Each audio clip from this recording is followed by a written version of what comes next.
भाग्य और कर्म। कर्म यदि नहीं है तो भाग्य कहाँ से टपकेगा, और भाग्य यदि साथ नहीं दे रहा है तो कर्म की सद्प्रेरणा और संकल्प पैदा कैसे हो सकेगा। यहाँ कर्म और भाग्य को पर्यायवाची माना गया है तथा कहा गया है कि सारा संसार ही कर्म के अधीन है।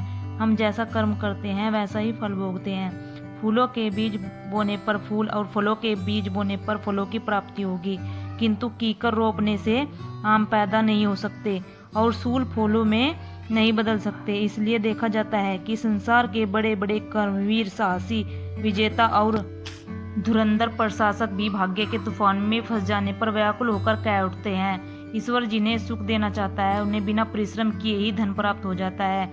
रहीम जैसा कर्मवीर सेनापति, जिसके जीवन के 30 से भी अधिक वर्ष युद्ध भूमि में बीते, जो अपने समय का प्रख्यात कूटनीतिज्ञ, युद्ध विशारद, भूगर्भ शास्त्री, ज्योतिषी, कवि और विचारक था, वह भी भाग्य के क्रूर चक्र में फंस जाने पर कह उठता है, यदि होनी अथवा भाग्य अपने हाथ में होता तो राम स्वर्ण मर्ग के पीछे न जाते और रावण द्वारा सीता का हरण भी न होता। इसी प्रकार यदि कर्म करने पर ही संपत्ति प्राप्त होती है तो भी भीम जैसा बलशाली योद्धा राजा विराट के यहाँ रसोइये का काम क्यों करता।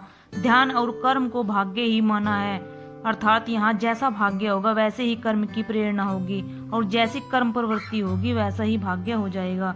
परंतु कबीर संत थे, लाख कर्मवीर होने पर भी उनका आध्यात्मिक और आस्तिक मन भाग्य को अधिक महत्व देगा ही, किंतु हम देखते हैं कि भाग्य का क्रूर खेल अथवा भाग्य का मंगल तिलक 2-4% लोगों को लगता या धन्य करता है। अधिकतर तो यही देखने में आया है कि चोरों, डकैतों और काले धंधे करने वाले लोगों का अंत बुरा ही होता है। आलस्य युक्त और निकम्मी जिंदगी गुजारने वालों को सारा जीवन गरीबी, दयनीयता, हीनता और अंधेरे में ही गुजारना पड़ता है।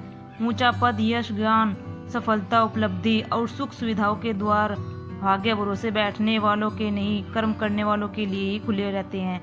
पर सोचिए, क्या हाथ पर हाथ धरे अथवा चुपचाप बैठे रहने से हम प्रगति और उन्नति के मार्ग पर बढ़ सकते हैं? क्या सोते हुए सिंह के मुख में स्वतः ही रण आ जाता है? क्या संसार की प्रगतिशील जातियों ने वीरता, साहस, कर्म और बलिदान के बिना ही उन्नति के शिखरों पर अपने आप को स्थापित किया है?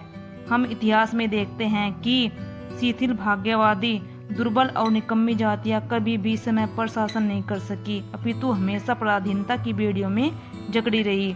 सो थैंक्स दोस्तों, ऐसी ही वीडियो देखने के लिए हमारे चैनल को सब्सक्राइब कर ले और लाइक शेयर करना मत भूलिएगा। मिलते हैं नेक्स्ट वीडियो में।